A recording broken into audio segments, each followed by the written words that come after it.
Hi guys, my name is Eunice Deras, and today I will be talking about globalization and sweatshops. I'm going to be talking about the effects of globalization and how has it impacted the conditions that many sweatshops are in now.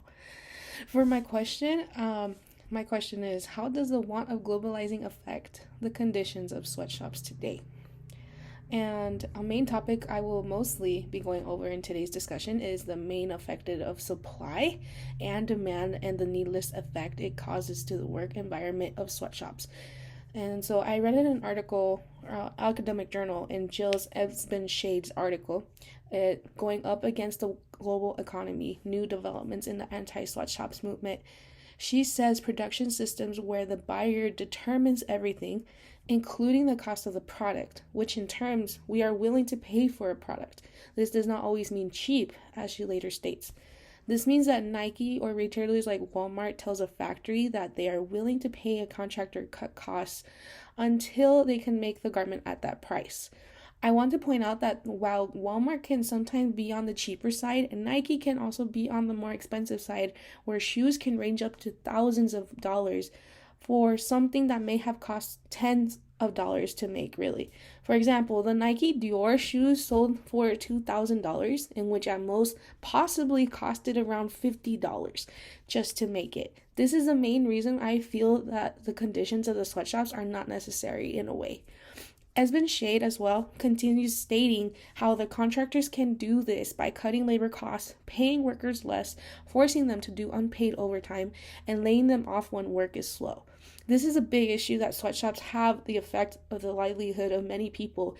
Imagine having to work long hours at a job that does not respect you as a human and puts you and your loved ones in a predicament where they don't see you and you are barely able to just scrape by. That's insane.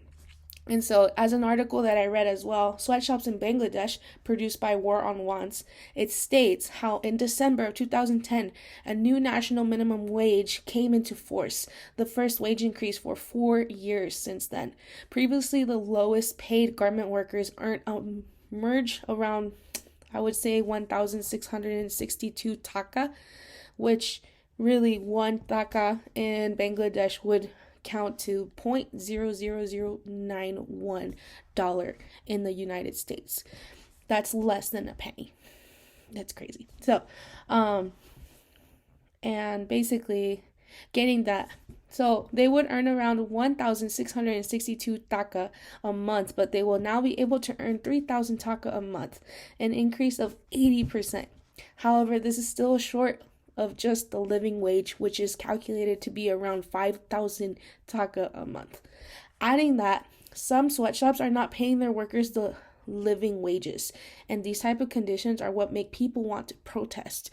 Because of such costs going low, due to deals and materials being used after the sweatshops is already created, the consumers would be using these clothes that are so expensive and trendy because of its demand and popularity, and when it's already been used so thoroughly by the sweatshops.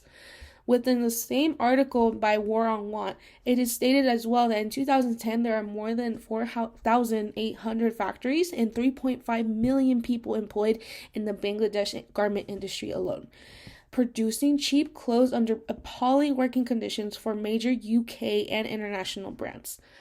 End quote. So, really, what does this all mean?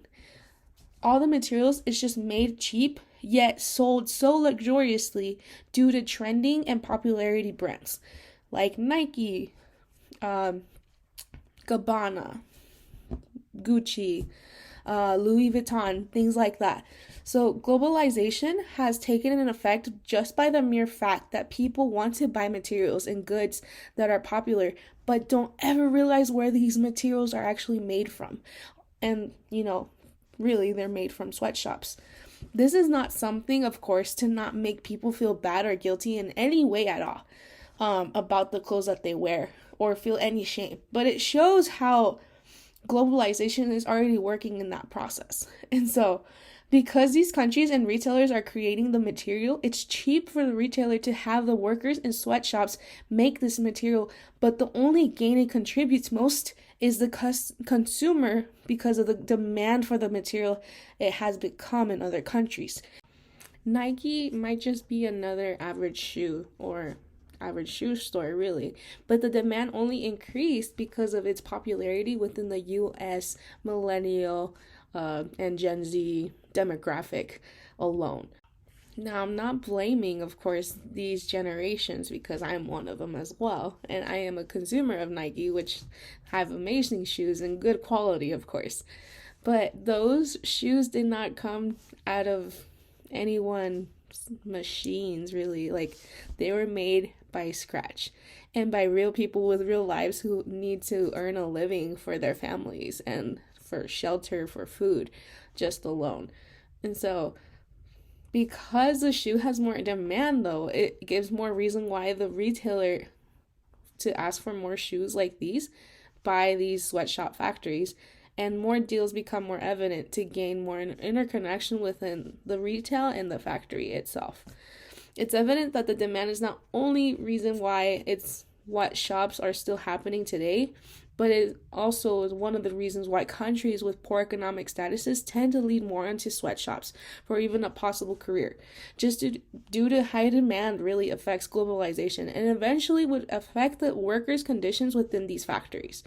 It's not right for workers to be employed in unsafe and hazardous conditions, but if it will lead them to a career in their life that gains them profit within their country, then they will be wanting more of these type of jobs and laborers to be able to even provide for those families and in need of the food or shelter, as mentioned before. Let alone, it just leads more people into putting themselves into these type of situations because of their economic status within the country. They just have no choice but to work in these types of sweatshops because they need to earn the living. And it's not alone just sweatshops, it also involves agriculture and fields as well, where workers are trying to, get fruits and or vegetables within those crops. And so those, even then, they're going through hazardous tools, maybe even cutting themselves by accident because they were trying to cut the branch off of the tree. Is those type of demands, though, that because they're there due to globalization and because not everyone is doing the work, people, especially people who have no experience here in the United States, they will go and, be more involved into these type of jobs where it's easy to apply, understanding, and really good money. If it gets the job done and helps pay the bills, then it will do so. But it's not that they voluntarily wanted or desired this type of job. It's because they had no choice. And it's those type of situations where it gets complicated. And so, in other words, lastly, I want to mention too, as we continue to globalize, we need to make sure we deal with the problems we have. And I just ask that you may be aware of these type of things and we just don't take them for granted. Just look at the shirt that you are wearing and acknowledge that it's not just the country, it is the people living in that country. Trying to make sure that not only you are well dressed, but that they are also providing for their families as well. So in conclusion, I just want to point out too that I'm not supporting sweatshops because, these sweatshops are putting people at risk and in unsafe and hazardous environments. That's not what I want, of course. But these conditions, especially the hazardous conditions that people are working in a constant rate with little to no money or such money to barely provide food for their table, I would say these conditions can be resolved if they put into work in place already. And so that concludes my discussion. I hope you guys enjoyed it. And please feel free to, let me know on your guys' thoughts and opinions. I would love to hear them. I'm open about it. Also, I do want to thank you guys so much for making the time and effort to even look into this video. Have a wonderful day and best of luck in your guys' final as well.